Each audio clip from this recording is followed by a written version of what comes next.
Gearing up and getting set for week 5 of college football. Welcome to Mark Rogers TV, the voice of college football. We bring you the best analysis, discussion, and debate each and every day and night here at Mark Rogers TV, the voice of college football. Thanks for jumping on the line to check out the live stream and, of course, enjoy the discussion in the live chat as you guys do it up better than anyone else in debating college football. We've got North Carolina taking on Miami. It's the ACC opener for the Canes at home against the Tar Heels. North Carolina, let's make this statement, folks, right now. Let's make it clear. Let's make it obvious to everyone. North Carolina is in first place in the ACC Coastal Division. They are the first place team. They are the team to beat right now. North Carolina, I'm wearing my Tar Heel blue tonight. They are the team to beat. Wholesome One, are you there? Yes, I am. Right. Seems like we're having some issues with Dwayne. We were opening up the show here. Wholesome One, you there? Yes, I am. Can you hear me loud and clear? We'll get to you in just a second, sir. I think we've got you okay. So again, Mark Rogers TV, the voice of college football, getting you set for North Carolina and Miami. ACC opener for the Canes. They're in Coral Gables. We'll take you right up to kickoff. If you enjoy the audio in place of the video, go to Podbean, iTunes, Stitcher, and Google Play. Check out the audio there. Just search Mark Rogers TV. The newsletter, of course, that's a must. You hear us touting the newsletter. It's Mark Rogers TV, the voice of college football. It comes out each and every Monday. So just send your email address to markrogerstv@gmail.com. That's markrogerstv@gmail.com, and we will get you the newsletter each and every Monday. And of course, let me make the sales pitch here, and bear with me. Amazon links. If you shop on Amazon, and if you're like me, you do no shopping on Amazon because you basically do no shopping, but somebody in your household shops, and it's probably your significant other. So what you need to do is get them the links that you will find down in any of the video description section. Grab the Amazon link. You don't have to buy the product. Just do your regular shopping on Amazon and use that link to enter the site. We've got top 25 videos. We've got our conference rankings. We've got bad beats, all of that released. Just released a Penn State, Ohio State discussion with Tim Aiden from last night. Check out the live stream last night, Wednesday night.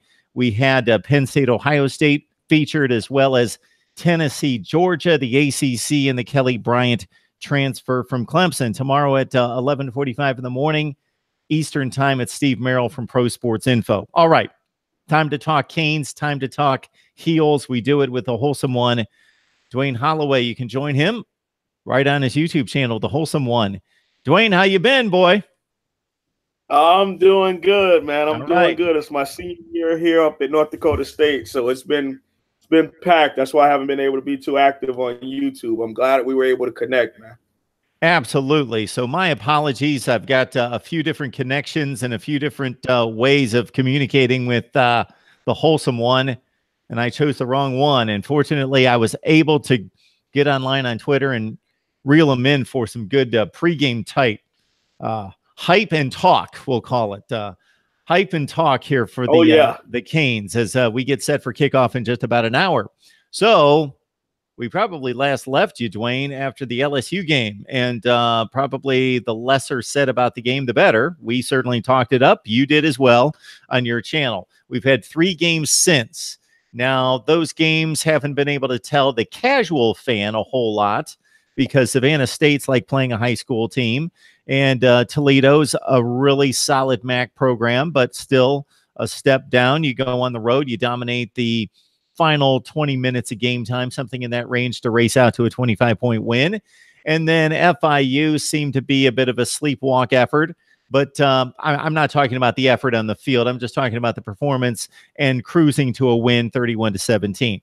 What have you seen over the last 3 games, over the last 3 weeks, since we last, many of us last saw the Canes significantly playing a top-tier program in LSU? What have you seen, both the good and the bad, that gets you set for ACC play?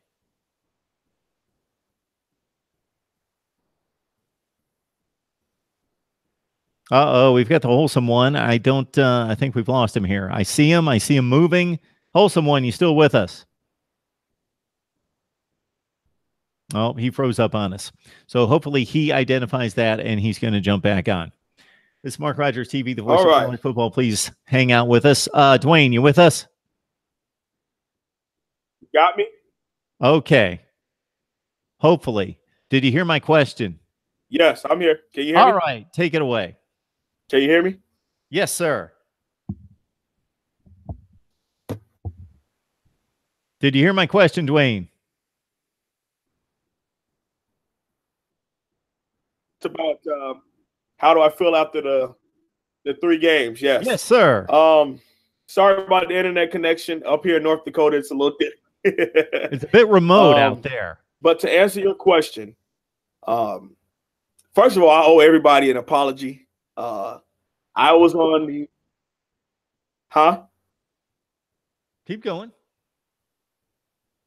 Yeah, I was on the Malik Rozier train. And I wanted Malik Rozier to be the guy because I felt like, you know, a fifth-year senior, a guy who's seen the ropes, a guy that led us to 10-3, a guy who led us to the ACC championship, deserved the way to progress this offseason, learning under Coach Mark Richt, having guys like N'Kosi Perry behind him and Kay Weldon and Jaron Williams, guys like that behind him to push him, I believe would have made him better. But in actuality, he's still the same guy. So I owe our fan base, Cam Underwood, all about the U83, Wise, it's all about the U, Alonzo 1219, the U family, all of them an apology. I was the only guy in his corner, and he showed his true colors. And Maya Angelou speaks about when someone shows you who they are, believe them the first time. And I kept giving them chance after chance after chance. And to see N'Kosi Perry go out there and to see the way the team rallied around him. Magically, the O-line was blocking better. The running game started to pop. The wide receivers were running routes harder and catching the ball. It was amazing to watch. LSU, as me and you both talked about, I thought it was going to be a great barn burner type of a game. We all amazing 12-round fight. They punched us in the mouth at first, and we didn't get a chance to really get things to turn around in the second half of the LSU game.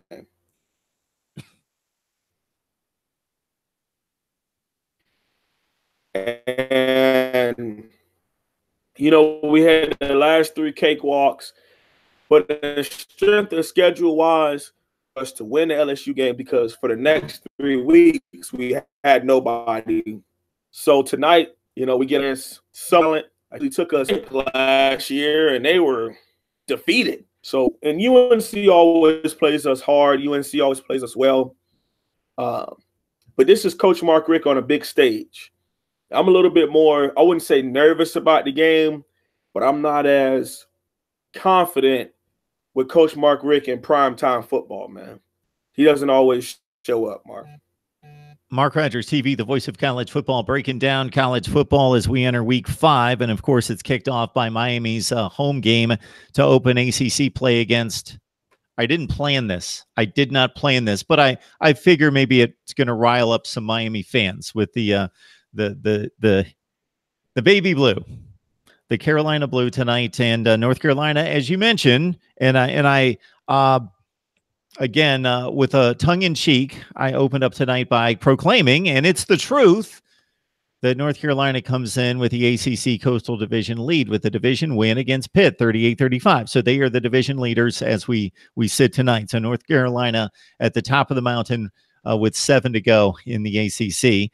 And, of course, this game last season at Chapel Hill should not necessarily have been a game where we saw North Carolina land at 3-9, 1-7 in the ACC, having all sorts of issues, competing in the conference, and we see them having issues competing with the likes of East Carolina and others to start out the season, but they're coming off a win against Pitt. And last season, this was like a 7-6 game at halftime before Malik Rozier at the time, Rozier, I believe now is the clarification we got before the LSU game. But regardless, Malik fired a couple touchdown passes in the second half, but it was still a sloppy 24-19 win for the Canes last year. So apology accepted. I don't think it's necessary, Wholesome One. You know, we all have to make our call, and you certainly know a zillion times more about this football team than I do. You watch them every week, you study them, you read, you go through the depth chart, you watch the games multiple times.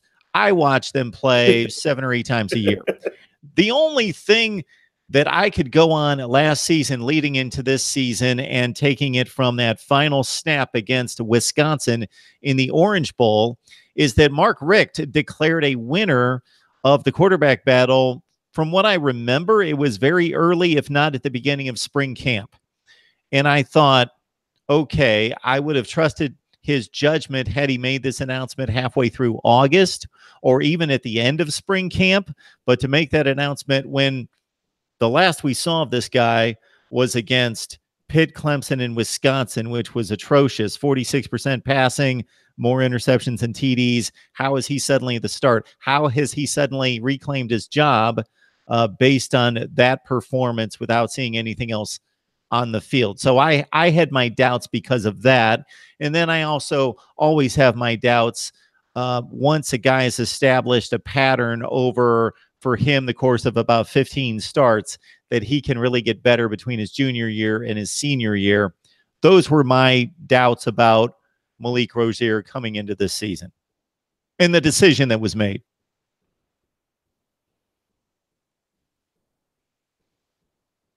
I think we're trying to get Wholesome One back on the line. Wholesome One, you with us?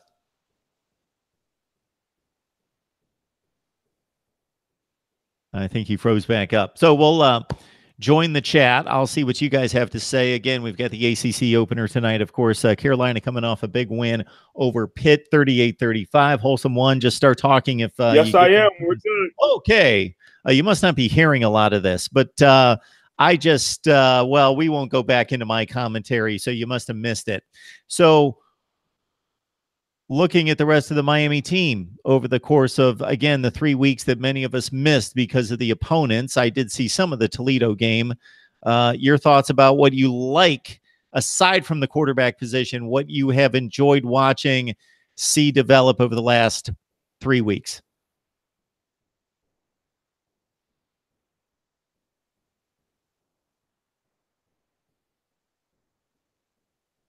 Hey, Dwayne, you with us? Hey, Wholesome One. Okay. All right. We're going to join the chat. I'm going to see what you guys have to say. The phone lines are open, 860-325-3687. 860-325-3687. Isn't technology great? 860-325-3687. It's in the chat. When I have it displayed on the screen, when I get the applications to do the live production work with the software applications, then I'll never butcher the phone number. But I've got it down. I've got it down there. I've got it down here. 860-325-3687.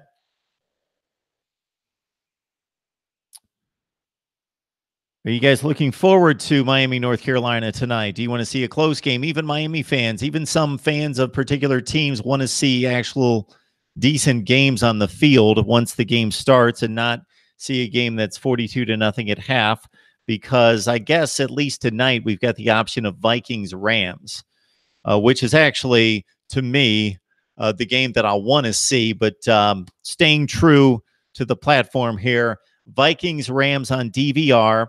I'll be back at halftime, and we'll talk Miami, North Carolina halftime analysis, and we'll come back after the game. We'll do some post-game, and I believe we're going to talk some USC football as well later tonight. And, of course, we've got to talk more Penn State, Ohio State, and Notre Dame and Stanford, the two big games of the week. Wholesome One, you with us? Wholesome One, you with us? Unfortunately, I think we'll have to continue without Mr. Holloway, the Wholesome One. All right.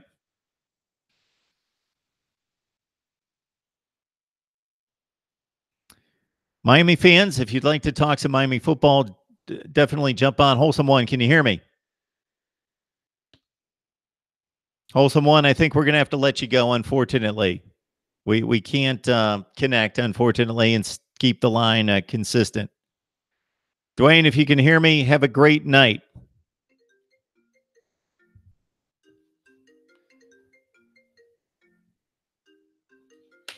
All right, we got a call coming in.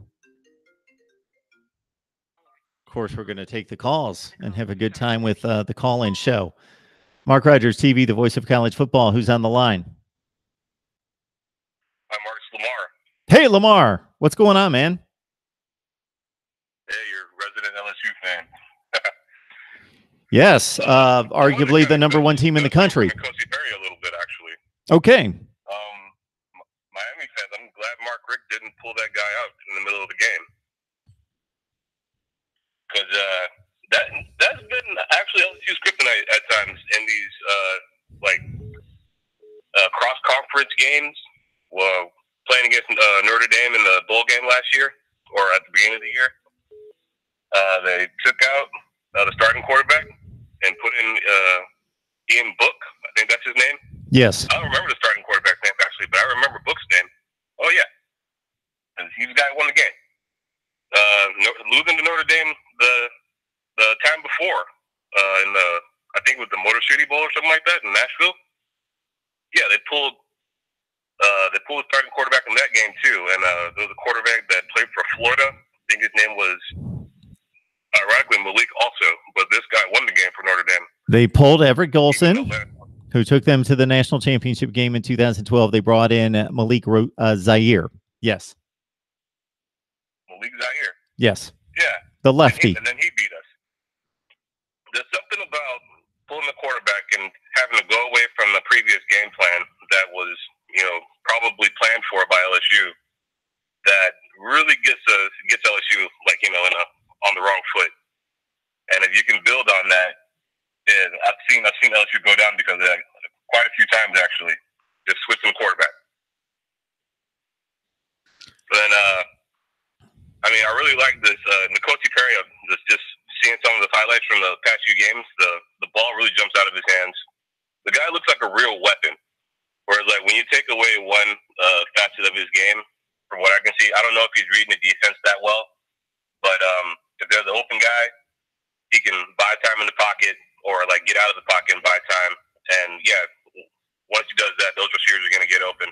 They're too fast, they're too big, and he's throwing it down the field. He's got plenty of arm to get it there. And then if he does decide to run, he looks like a real dangerous runner. He's not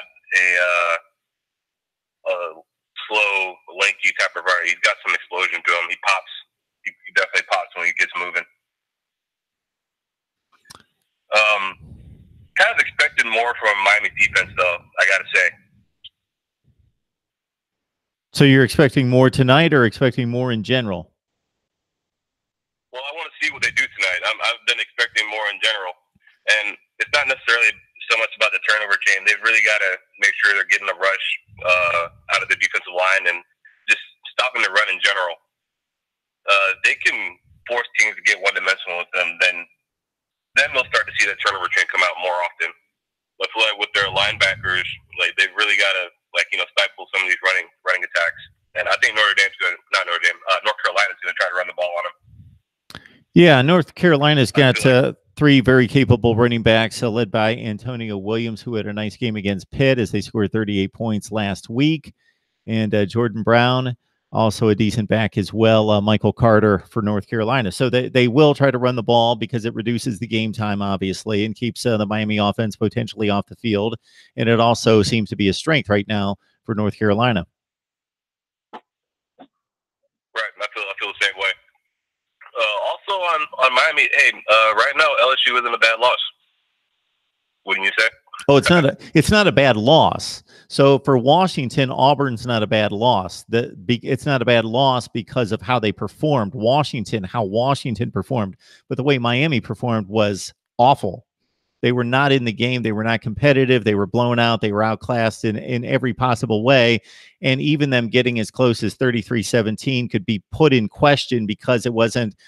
We don't know if that was a legitimate comeback that could have amounted to something, or if LSU was just coasting to a win. So that game at 33-3 in the third to fourth quarter is that's the issue. They didn't lose to an LSU team that turned around and then went to Auburn and won, and didn't lose to them 20-17. They got annihilated. That's what I think is the issue. Yeah, I definitely see that. And like a lot of commentators just giving their opinion about that game, LSU and Miami. They kind of made it out so that the LSU win was a bit of fool's gold on LSU's part, just because of the way the stat line played out. And I can definitely see where they're coming from. And what I have to say about that is just that I feel like a lot of that game was Miami hurting itself. I got to be honest. Like Malik Rozier turning the ball over, and penalties. There's a lot of circumstance that went into how that game played out. Like, as it progressed to 33-3. Like, it did not have to be that way. Lamar, I agree, but I also think that if you go to any big blowout of two particular teams that are supposed to be evenly matched, that's one of the reasons why it becomes a blowout. When Ohio State steps on the field with Oregon State like they did in week 1 and win by 46 points, it's obvious that there's a talent gap, and Ohio State can make all sorts of gaffes. They can make mistakes. It doesn't matter. They're going to beat them by 45 or 50 points. But when LSU and Miami, even coming out of that game, LSU fans, regardless of, and you're an even-tempered guy who watches the games across the board and tries to evaluate fairly, so you're a different breed. But the typical fan will come out of that game and say, LSU, wow, we're so much better and more talented than Miami. No, the teams are still comparably talented. They will still churn out roughly the same NFL talent. It's just, and that's where the mistakes, obviously Miami lost this game because they made a lot more mistakes than LSU. They weren't like, they were physically not dominated. That would be a bit of a stretch, but LSU was physically the better team. Sure, they made plays athletically and outclassed Miami, but it was more about Miami just not being ready and prepared for that game. And I think some of it points to coaching, some of it preparedness out of the team. Yeah, I definitely came out of that game wanting to, give a little kudos to Ed Orgeron. No one likes to do that. It kind of tastes bad when you say it for some reason. Well, for certain people, it doesn't taste bad for me, but some people saying something good about Ed Orgeron is like licorice or something. I don't know. Well, Ed Orgeron obviously had a difficult stay at Ole Miss. I think the struggles that he had at USC are overblown. He actually had a difficult situation to step in to at USC and perform pretty well. He steps in for Les Miles after that Auburn game, and he goes 6-2 down the stretch. And then he's only had one more season since then. So his LSU stay has certainly not been any type of failure whatsoever. I think Ed Orgeron is unfortunately kind of linked to the Les Miles era as kind of an extension of the ire that LSU fans have had toward the play of the team and losing 3 and 4 games over the past 7 years. And Orgeron kind of gets lumped into that, but it's only been a season and a half for him. All right, so I'm going to say one thing and I want to ask you a question after that. The one thing I want to say is that,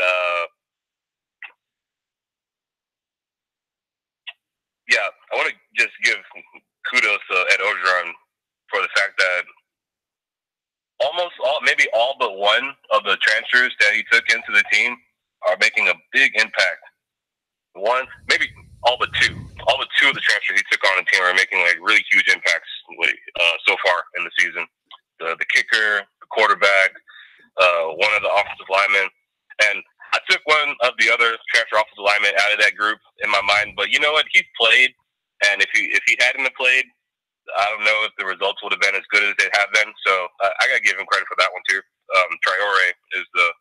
Bedard Traore is the one I'm talking about.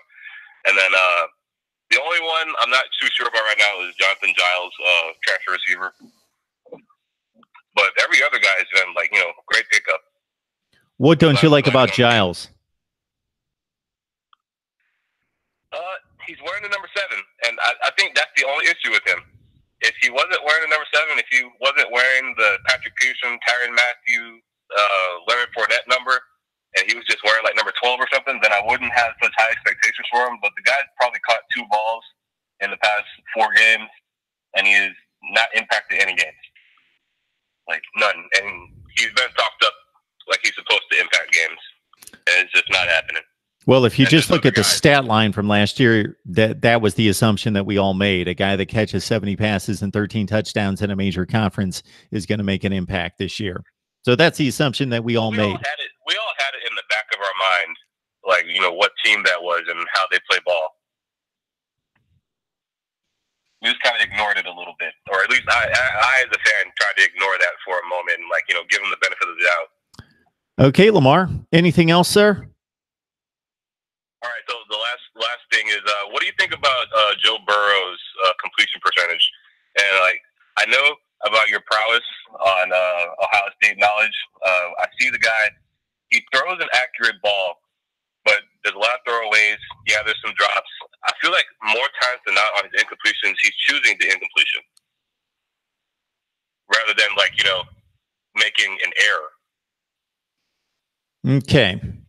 My take on Joe Burrow is that, first of all, I watched the Miami game every snap. I watched the Auburn game basically every snap. So those are the 2 games that I saw. I didn't see him play Louisiana Tech. I didn't see whatever the second game of the season was that they won by a zillion points. So I didn't see those 2 games. And he, based on the stat line, didn't even play that well in those games. So, yeah, he's like a 48% pass or something in that range right now. So the first point that you made is on point, and that is that he's the type of quarterback. He's been taught to go through his progressions, and then if there's not a gap in the offensive line, that he can run. He's capable of running and does a nice job running, but if it's not there, he throws it away. So yeah, he throws a lot of passes away. In terms of choosing the incompletion, I guess I'm going to have to pay a little bit more attention. There were certainly some drops in those games. Man, I think like his 3rd or 4th pass for LSU was a wide open play on a crossing route down the middle against Miami, and that thing was just flat out dropped. I remember that one comes to mind right out of the gate. Yeah, he took a hit on that play too. Big hit.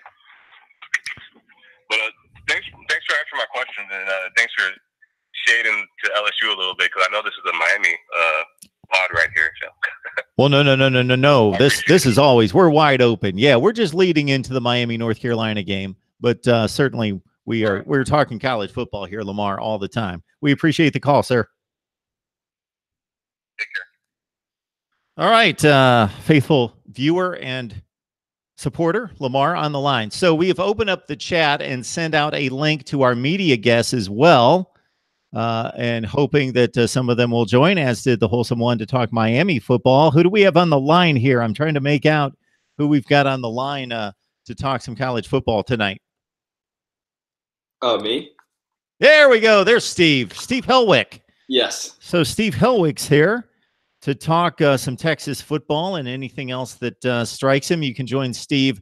He's at the Daily Texan. He's also does some work at the campus media center there for the University of Texas, and also covers MAC athletics football season in particular there at the Hustle Belt on SB Nation. Steve, how you doing tonight? I'm doing pretty well. I think this should be an exciting week of college football. We have a lot of ranked matchups to look forward to, from Penn State, Ohio State to Stanford, Notre Dame. I think this might be the most interesting slate of games we've seen yet this year. So, of course, I want to get your take on Texas, and if you would like to talk about the nation and the rest of the Big 12, certainly take it from there. But let's hone in on the Longhorns, because I took a beating from a number of people who then took, after the first week of the season, my championship pick in the Big 12 as Texas, and then of course, the final score against Maryland was for a second consecutive year an upset in favor of Maryland. But the team has rallied despite a lackluster effort against Tulsa 28-21, played a remarkable second half in coming back against USC, and of course the big showdown against TCU at home. And after a first 20 minutes of game time, 25 minutes of game time that was even, they really showed to be the better team against TCU as well. They've only given up 3 points in the second half of these last two games against USC and TCU, although both of those teams are currently 2-2. They're both usually phenomenal ranked teams. And Texas against TCU, they did look great, but I'm not sure if the Longhorns win this game if the turnover battle isn't 4-0. Sean Robinson made a lot of new quarterback mistakes in the game. He had 3 interceptions, 1 fumble on one drive where TCU probably could have taken a 23-10 lead. He commits a turnover, and then Texas is right back in it, up 17-16. Then he throws another interception. Texas goes up 24-16 a play later, and the Longhorns sort of run away with the game with that momentum. I think turnovers was a big factor, but you also have to give credit to Texas for forcing their turnovers. Their freshman safety, Caden Stearns, he has a ton of interceptions this year. I don't know how many off the top of his head, but he seems to be getting in on all these big plays every single game. So Texas has definitely shown improvement in the secondary, especially if you look at their past recruiting classes. They keep getting good secondary players, and it's finally showing on the field, and it showed definitely in that second half against TCU. They get a big win. They're ranked number 18 in the poll right now, maybe a little higher than it should be. We don't really know how good TCU and USC are yet. Oh, USC beat Wazoo, but TCU hasn't beaten anyone really quality yet. But Texas still has that loss to Maryland, which still remains on the resume, but the Longhorns are trending in the right direction now. And then this weekend they have a game against Kansas State, who I think, I mean, you could throw Kansas in there too, but I think Kansas State might be actually the weakest team in the Big 12 this year. I haven't seen anything from the Wildcats that's looked promising, even in their week 1 win against FCS South Dakota. Yeah, they were down a couple scores in the fourth quarter in that one and escaped embarrassment. And then, of course, the loss to Mississippi State, who then turns around and loses to Kentucky by 3 touchdowns. It seemed like a respectable loss at the time, but many of us believed that they could keep that game close at home. They got steamrolled by the running game in the second half. They go to West Virginia, and they just can't put up points against a West Virginia defense that's improved but not great, and they are never in the game against the Mountaineers, losing 35-6. So yeah, Bill Snyder may not be able to work his magic quite this season. I'm interested on your evaluation, considering 2 sizable opponents again in USC and TCU, and how you believe Sam Ehlinger fared coming off the week 1 loss in which he had a costly pick and a couple turnovers late in the game against Maryland versus how he played the last 2 weeks, and also the running game, because the running game certainly was one of the worst in the Big 12 last season and really needed to rebound to support Ehlinger this season. Sam Ehlinger has looked terrific for the USC game. In the first half of the USC game, he was making some mistakes, scrambling too much in the pocket and trying to be a hero. There was actually one play of the USC game where there should have been called a safety because Ehlinger was just running around and got tackled in the end zone. It was something went wrong if the refs didn't call that a safety, because it definitely was. But ever since that play, I think Ehlinger has looked terrific. He's been very efficient passing, putting up numbers like 22 of 27, things of that nature. And he hasn't thrown in an interception. And interceptions and turnovers have been Ehlinger's biggest mistake, especially in late close games. Luckily for the Longhorns, they haven't played in a late close game since Tulsa. And Tulsa, it was Tulsa. But Sam Ehlinger has been managing games really well lately. His deep balls looked a lot better. He's getting good downfield passes, connecting with his receivers, Colin Johnson and Lil Jordan Humphrey, a lot more, and that's definitely showing both of those receivers are posting good stats, and the team looks good. Running game is slightly improved. I won't say it's terrific yet. There were a lot of times where TCU made good stops on them in the first half. I still think Ehlinger is their best runner, but Trey Watson and Keontae Ingram, when Ingram is healthy, make up a formidable duo in the backfield that's better than we've seen at Texas since Deontay Foreman left. So we got Texas going to Kansas State to take on the Wildcats. Of course, the Longhorns coming off 2 huge wins against USC and TCU. And as you mentioned, Steve, not totally known at this point as we unravel the season. This happens every year. We start to find out early in weeks 1 and 2 how good these teams are. And then we start to think, oh, well, based on further results, maybe they're better, maybe they're not so good. And we need to find out more about USC and TCU in particular. But considering how I thought the Horned Frogs in particular played against Ohio State for 3+ quarters, I think they're still a pretty good quality football team, and we would be hard-pressed to find too many teams across college football that have 2 better wins than Texas does right now, again, against USC and TCU, although both games at home and then tempered by the Maryland loss in week 1. The wide receiver duo, Lil Jordan Humphrey, Colin Johnson, playing well with 21 and 20 receptions, respectively. Colin Johnson, in particular, with a nice game against TCU. Yes, the receivers have looked very good in the past couple of weeks. I think Texas is best when Colin Johnson is getting targeted more. Lil Jordan Humphrey didn't really get too many targets last week. It wasn't until either it was a late first half or early second half when he got his first catch of the game, but then Lil Jordan Humphrey iced the game with a long touchdown where he dodged a TCU tackler and made it to the end zone. So when those receivers are getting targeted is when Texas is at its best, instead of just electing to go to a conservative run game, which doesn't seem to work too often for the Longhorns. But Humphrey and Johnson are great receivers, and the Longhorns need to take advantage of them more. And I think the more Sam Ehlinger is targeting them, we'll see a correlation between that and Texas's win percentage going down the road. All right, Steve, as you look around college football, we've played 4 weeks. What surprises you? What stands out to you? What do you think we've seen in the first 4 weeks that really makes sense in regards to what we can project going forward? About just anything in general? Or? Yeah, what really hits you as being important based on what we've seen? Maybe what surprises you, or what maybe surprises you, but at the same time is a trend that we're going to see going forward in regards to a particular team trending up or down? I think some of the teams that are trending up right now, I've been really, well, I think Kentucky football has definitely been the most impressive team this year that we've seen trending up. You have 2 quality wins. Florida looks to be a better team this year under Dan Mullen. And the Kentucky Wildcats last week just destroyed Mississippi State really in all aspects of the game. And Benny Snell looks like a Heisman candidate right now at running back. And I haven't seen Kentucky look this good since 2007 when they had Andre Woodson at quarterback and they were beating LSU in triple overtime. So I think Kentucky's one of the teams trending up. They've made bowl games in the past couple of years, but they've been unable to break that 7-6 barrier, and they're already at 4-0, ranked high in the polls, I think number 17. So Kentucky is definitely a team that I'd say is trending up right now. In terms of trending down, I think there's a lot. I was going to say USC, but USC last Friday night really showed some promise late in that Washington State game and managed to stave off that late Cougars touchdown to prevent a 1-3 record. But I think a team that we're really seeing going down, other than like Florida State, I'd say, I'm trying to think.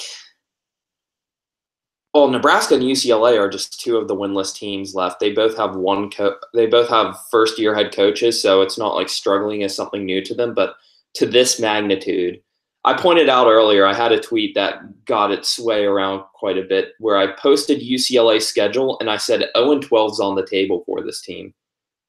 Cincinnati and Fresno State were their only group of 5 opponents this year. They had Oklahoma as their other non-conference game. You look at the rest of the year, they have a tough Pac-12 schedule. No win is going to come easy for this UCLA.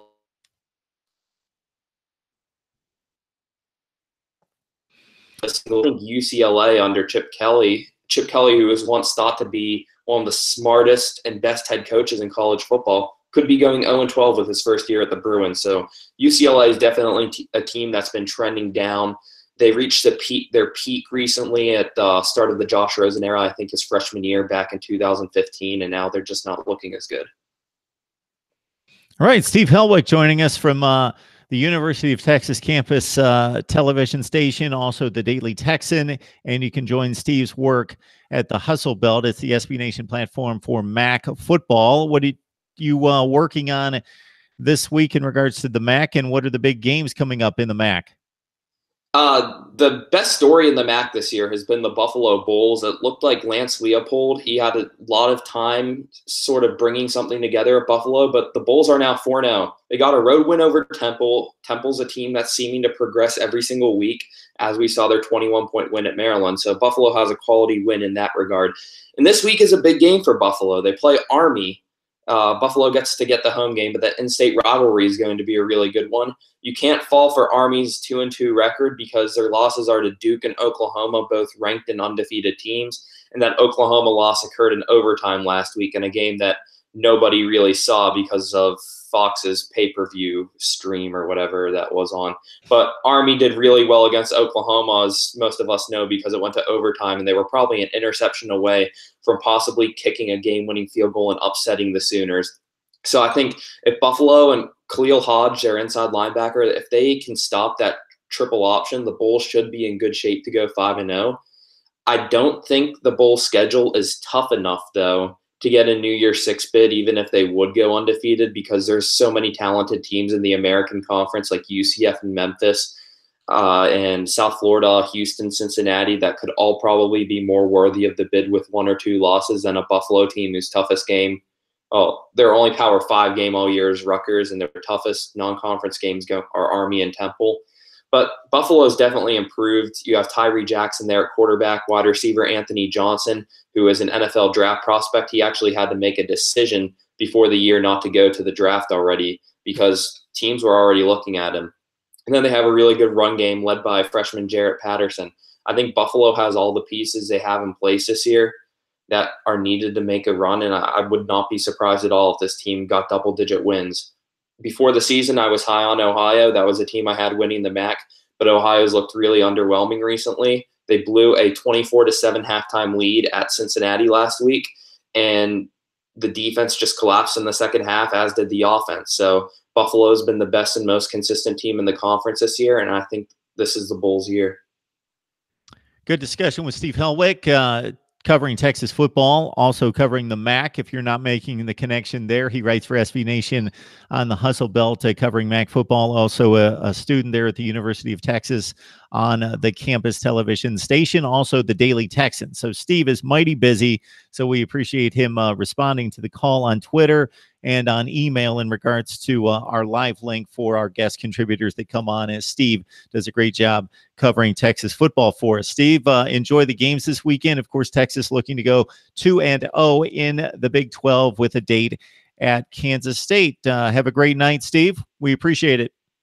Thank you. And just before we go, since you're an Ohio State guy and I'm a Penn State guy, I'd like to know your take on this week's game. What do you think happens in Happy Valley with the whiteout? No Nick Bosa, but Dwayne Haskins is looking great. Penn State's only been good in second halves this year. What do you think about this Saturday's game? All right. My guest throwing me the question. All right. That's a good one. And, of course, it's huge in the Big Ten. I think these two teams, at least for now, have distinguished themselves as the two best teams in the conference. All right, my preseason look at Ohio State called for an 11-1 record.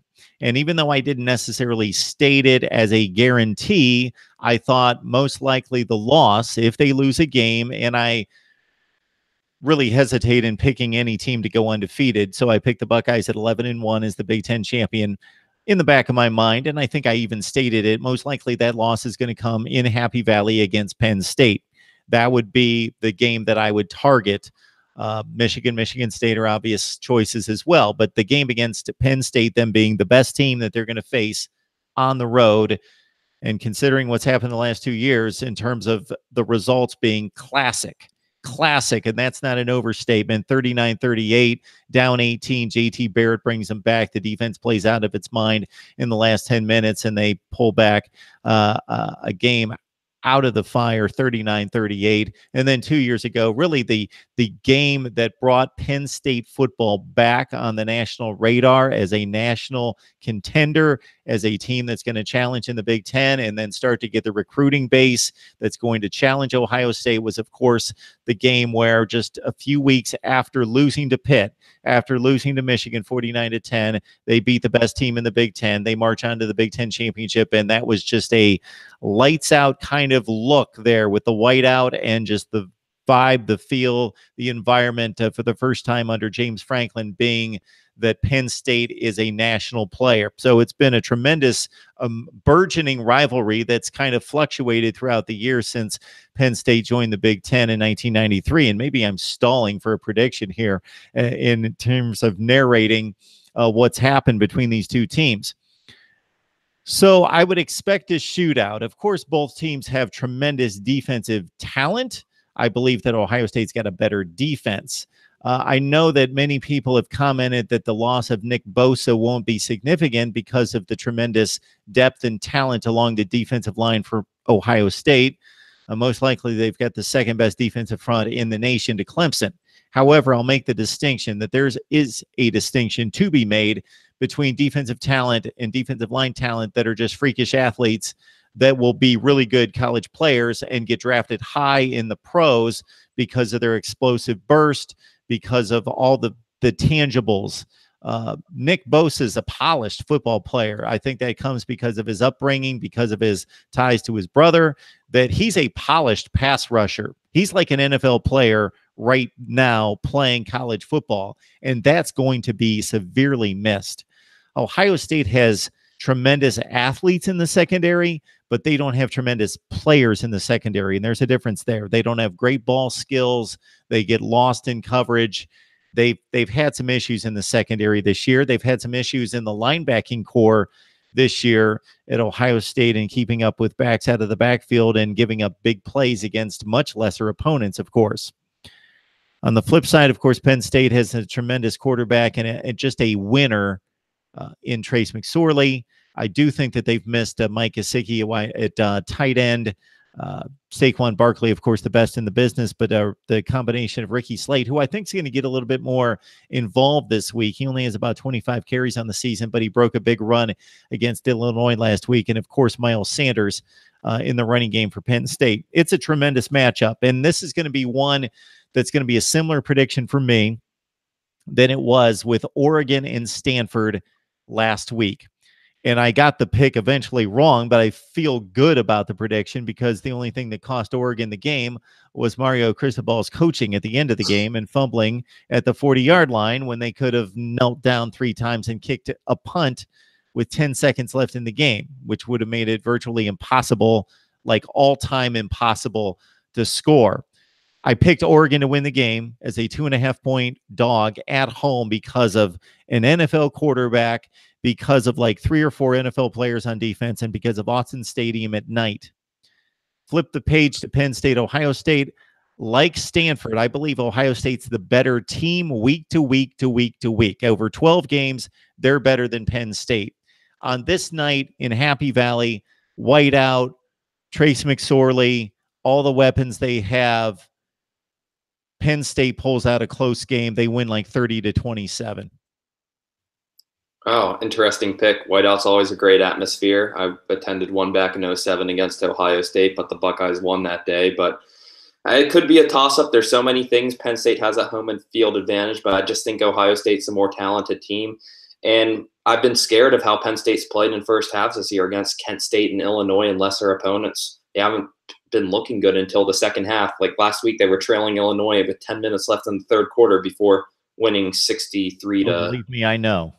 24. It's crazy. I don't understand this Penn State team yet. And the reason I know that is because I had Illinois in 27.5 points. and you would think that most teams, and I knew better, that Illinois, even with a 3-point lead midway through the third quarter, so up theoretically based on the spread by 30.5 points, you would think you would be safe with a 4-touchdown lead.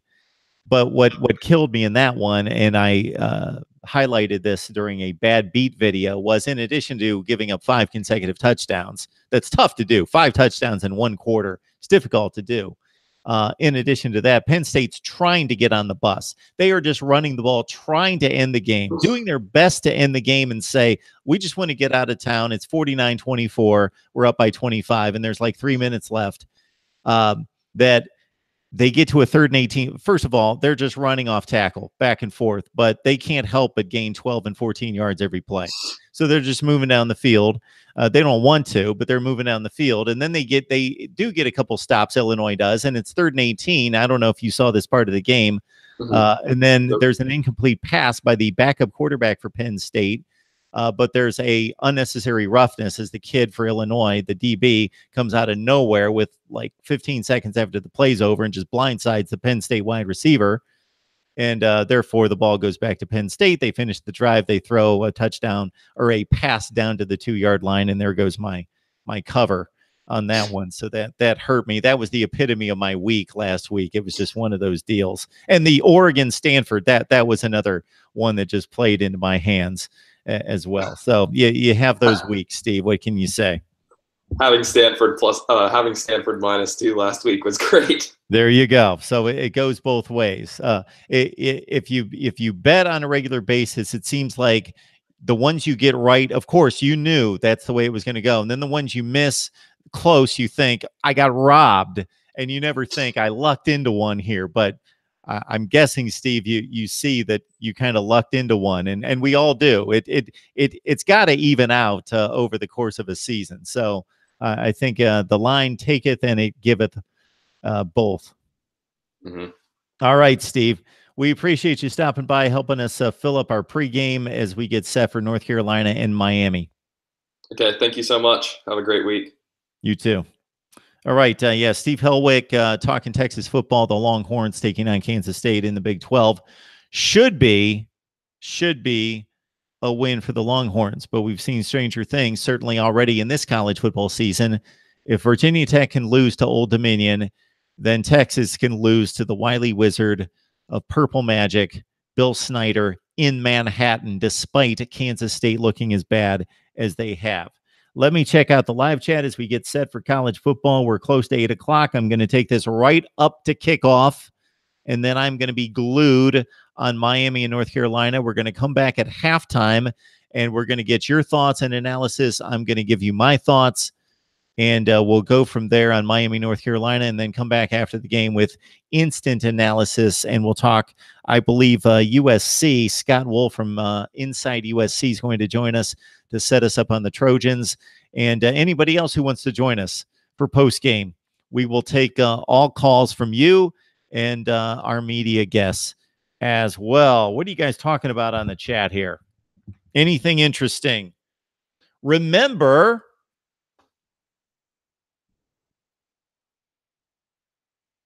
if you don't like Tennessee, you don't like Alabama, you don't like Washington, Clemson, Ohio State, or Ole Miss, you can do something about it, and it costs you nothing.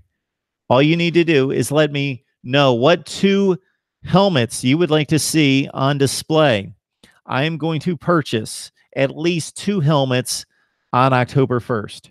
Once the final results come in on October 1st, and I'm getting a good look at Malik Rozier right now jogging onto the field, then I will make my purchase of the 2 helmets that receive the most votes. And it doesn't matter. They don't have to be powerhouses. They can be Akron and App State, as long as they can be sold, as long as they are on the internet at that size to be sold, I will purchase them. I will purchase at least 2, but I will guarantee that I get 2 new helmets of your choice. So whichever teams get the 2 most votes, I am going to add to the display back here. And believe me, folks, you help us out tremendously if you go to Amazon and you use the links down in the description section. And there are so many things going on with Mark Rogers TV, the voice of college football, that we're going to get you set on, and a lot of deals that we're trying to strike right now, or people are contacting us to strike, which is a good thing. And that's all because of you, because if I'm not on here and you guys aren't providing the positive feedback and support, then I wouldn't be doing this, and we wouldn't be getting positive response from potential sponsors and the like. One thing I will add is that one of those platforms is SG1 Sports, and many of you watching me right now are familiar with SG1 Sports. So go over there and subscribe, like, comment to SG1 Sports. They do a nice job of taking a different angle on the gaming aspect of the NFL and college football, and also their previews and predictions. I was asked to knock out a preview and prediction on Ohio State and Penn State. I did that. Please check it out on SG1 Sports. All right.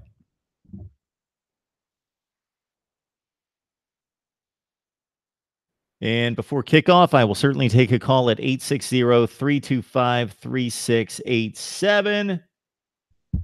Clemson alum has a rumor here that if Syracuse keeps winning, some bigger programs will be sniffing around their coach this offseason, Dino Babers, who had a tremendous reputation coming to Syracuse from the MAC. He certainly did. And maybe we're starting to see something with Syracuse. It's now a third consecutive season in which they've beaten somebody who is considered to be much more talented than them, even though Florida State's a mess right now.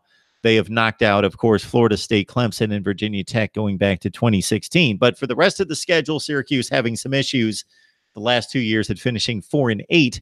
This year, they already have their 4 wins in the bank and are looking to get to postseason play and maybe even much better than that in the Atlantic Division.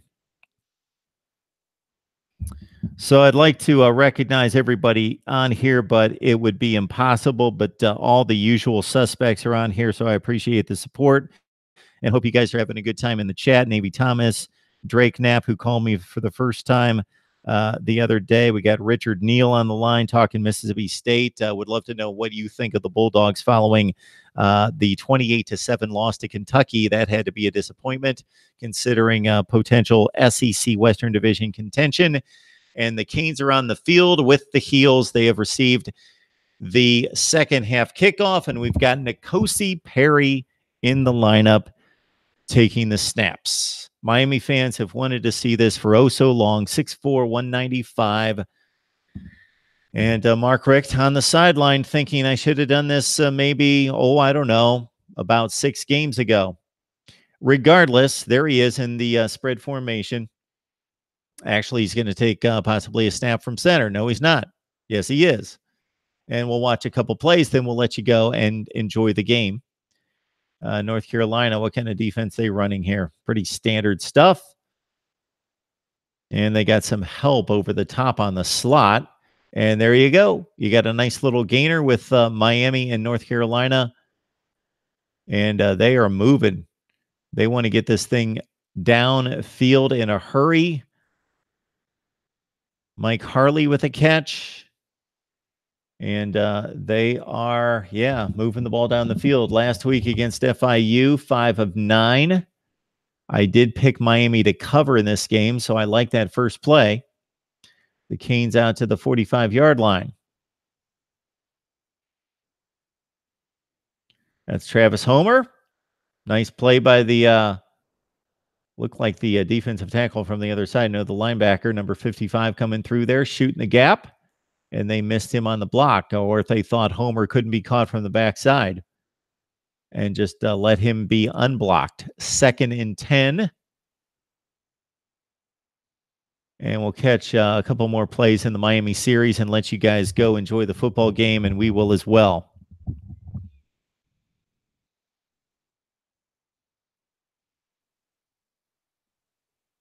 They decide to give it. Not the smartest of moves there, as there were actually 3 Tar Heels that could have made the play on Travis Homer. It was number 27 who did. My personnel knowledge of North Carolina football, probably the worst that it's ever been in history.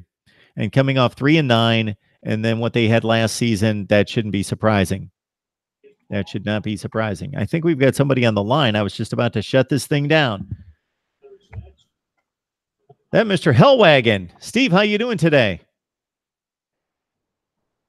Hey, I'm Steve, doing good. Can you hear me? Yeah. I can. Excellent. What's going on? Not too much. I appreciate you. I got a few minutes. I figured I'd jump on for a minute. Absolutely. We've got a couple football games tonight if you like the NFL, and I certainly do. And we've got Miami and North Carolina. Steve Hellwagon joins us from Bucknuts. You got to catch his work there at 247 Sports. He is Big Ten senior writer as well. All right, Steve, we saw the big game that we were waiting for a couple weeks ago. Don't think that we've talked since Ohio State and TCU. It was certainly a game in which Nick Bosa made his presence felt, and that's not going to be the case for the next 8 weeks or so. The distinction that I'm making in the Bosa play versus some of the play of some of the other fine players up front is not necessarily the athleticism, because they've got arguably the best defensive front in college football and the deepest. But it just seems like Bosa's at another level in regards to his. You could put him on an NFL field tomorrow and he wouldn't be out of place. So they're really going to miss not only his athleticism, but just his ability to play at that level on a college football field. He's just at another level that they're going to need other guys to fill in to make those kind of plays, those kind of disruptive plays. Definitely. I think it'll be a committee approach. They'll have Chase Young will start the game. Again, at defensive end, Jonathan Cooper's been starting at the other end position. You bring in Jayshon Cornell, you bring in Tyreek Smith off the bench. And I think in some pass rush situations, you may put Draymond Jones out at defensive end as well. And, or however you want to do it with the different packages, because you've got some pretty good defensive tackles. With Robert Landers, Devon Hamilton in the middle, you got some flexibility. So this is going to be a tough test for them with Penn State. I've been impressed with what I've seen at Penn State. I've watched all 4 of their games, their offensive line. And I would say this about their team across the board. I don't see a lot of All-American, talent, not a Saquon Barkley, who just leaps off the page at you. But I see a lot of guys who are very good players, potentially all Big Ten caliber players. So it's going to be a great challenge, I think, for Ohio State, and particularly up front, trying to contain the quarterback, Trace McSorley, keep him in the pocket and not let him get outside, break, contain, and make plays with his feet. Alex Grinch, Ohio State's co-defensive coordinator the other day, had a very good comment that you may have the right defense called for the first play that Penn State calls, but when he breaks contain or takes off out of the pocket, it triggers a second play with guys coming back to the ball and all these other things, and that's where he's most deadly, most dangerous, and you better have a plan in place for that second play as well. So I guess we'll see how Ohio State, if they can make Penn State have to go to that second play, how they defend it. Yeah, he's a kid that I don't necessarily know how he translates to the next level, but as a college quarterback, he has put it all together in regards to arm talent, mobility, escaping the pocket, improvising at the right times, leadership, gamesmanship, tough kid.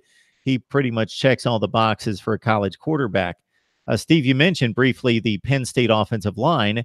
I would point to the Penn State offensive line versus the Buckeyes defensive front as being what's been the biggest advantage for this football team, meaning Ohio State, over the last few years.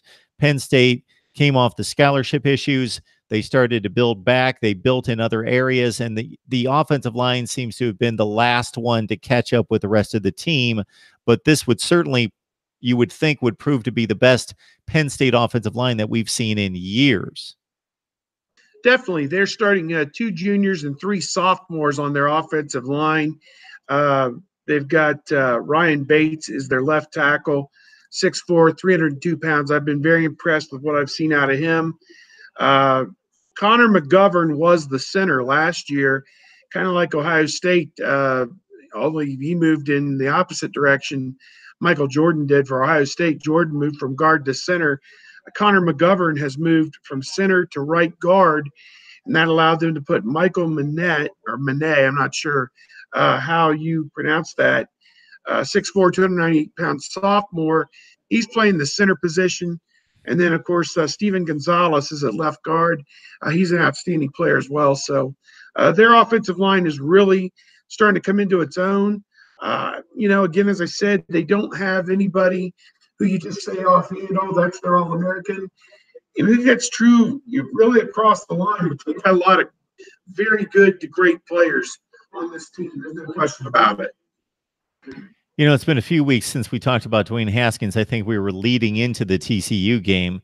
Obviously, they had some issues on offense. It wasn't due to poor play at the quarterback position, then really exploded with some big plays downfield in the passing game in the second half when they broke out to the lead and took control of the game against TCU. And other than that, Dwayne Haskins has been lights out. Do you recall an Ohio State quarterback? And I know this is a difficult question because the sample size is so small, but just playing at this level has just he's been almost flawless.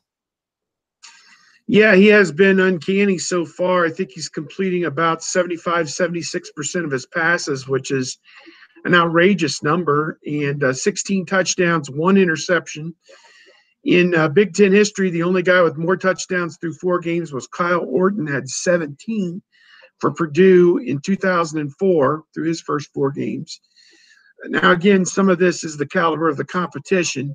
I don't think Rutgers, Oregon State, and Tulane are going to combine to win very many FBS games this year. But again, cracking myself up just thinking about it.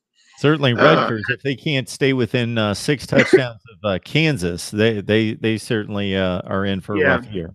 Yeah, they definitely are. So, at any rate, he's done an outstanding job of being a leader for this team as a third-year sophomore, a guy that everybody can depend on. They have great confidence in him. So I think that, again, they are going into another very difficult situation, difficult environment.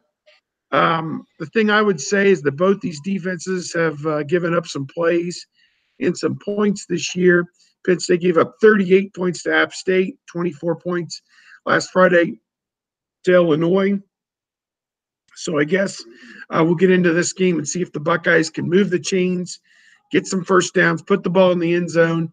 They've been a machine in the first half of games this year, other than TCU, obviously, which in the second half they played lights out. But, yeah, I'm excited to see what this game brings, because it's going to be, in my mind, a real offensive shootout, I think, on both sides.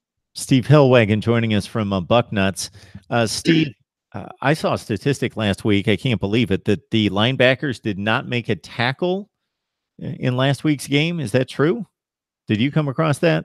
Yeah, the starting linebackers, Malik Harrison, Tuff Borland, and the third one would be Pete Werner. Those guys only played about a half. It was 42-6 at halftime. I think that Tulane had gone 3 and out on several of its possessions. There were a lot of negative plays. The defensive line made behind the line of scrimmage. I'm not sure that there were a lot of opportunities there for the linebackers. But they got those 3 guys who started, most of the starters, out of the game at halftime. They played the second half.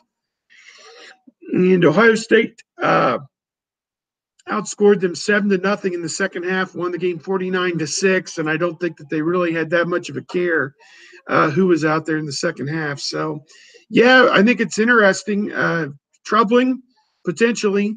You're talking about a Penn State team. I think they rushed for 365 or 370 yards last week against Illinois. We know how much stress McSorley can put on a defense and on the linebackers in particular when it comes down to keeping him hemmed in the pocket or stopping him on the quarterback draw. Those are 2 things the linebackers must be able to do, and they're going to be put on the gun. I think that's no doubt about it. Miles Sanders has helped everybody kind of soothe the blow of losing Saquon Barkley. He's got almost 500 yards in 4 games himself, Miles Sanders. So Ohio State's linebackers are going to be tested.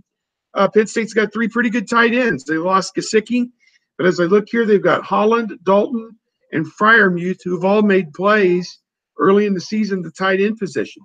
So Ohio State's linebackers are going to be put under major stress in this game. My guess is they're going to rotate players in and out. Dante Booker has played some good football here last week at outside linebacker for the Buckeyes. Baron Browning could be in the middle in place of Tuff Borland, or perhaps outside linebacker as well. So I think it'll be interesting to see how the Buckeyes rotate those linebackers, and most importantly, how well they play. This is the game of the year. You lose this game, I mean, it's an uphill battle to win the division if you lose this game.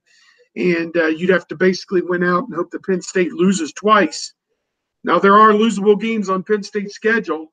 Iowa, Wisconsin, Michigan, Michigan State. They've got some tough games ahead. Ohio State really got the benefit of the doubt on those crossovers when you're talking about having to play Minnesota, Purdue, which has 1 win now, and Nebraska, which has no wins. So Ohio State really got the luck of the draw on that, but do have to go on the road this game at Penn State this week. and have to go in there and really come out with a win if they're going to stay in the national championship hunt and really to have a realistic, a strong shot of winning the division. Yeah, those crossover games are something that we reviewed and analyzed during the offseason. I looked at each and every team, actually went through the entire Power Five, but specifically in the Big Ten, if you think about it, obviously there are 3 crossover games. Those teams all played 9 conference games. So you've got 27 games against the other division. And there was as large a disparity as one team playing at 3 teams schedule from the other division, where those 3 teams last year went 20-7 in the Big Ten, as opposed to a 6-21 record for somebody who played 3 other teams. I just think there should be something done about that. But that's an off-season debate and discussion right there. So I didn't get the chance, Steve, to hear the news conference from Urban Meyer or James Franklin on Monday. Are the Buckeyes hobbled up? I know that Mike Weber was banged up a little bit. Any injury concerns? Weber had a foot strain, and he only played a few plays against Tulane last week. He was injured when he went out of bounds, and a player rolled up on his ankle, and so he left that game and didn't play the rest of the game. But Coach Meyer said he's been back at practice. We saw him walking around after practice yesterday. Seemed like he was doing pretty good. So he's expected to play. I would imagine J.K. Dobbins will start and get most of the work. Michael would be there as a change-up back. They've moved DeMario McCall, who's been kind of a hybrid running back, wide receiver. He's been back at running back a little bit. They've got Master Teague there as well. So you got 4 pretty good players that they'll rotate, my guess, primarily Dobbins and Weber. But it sounds like Weber should be close to 100%.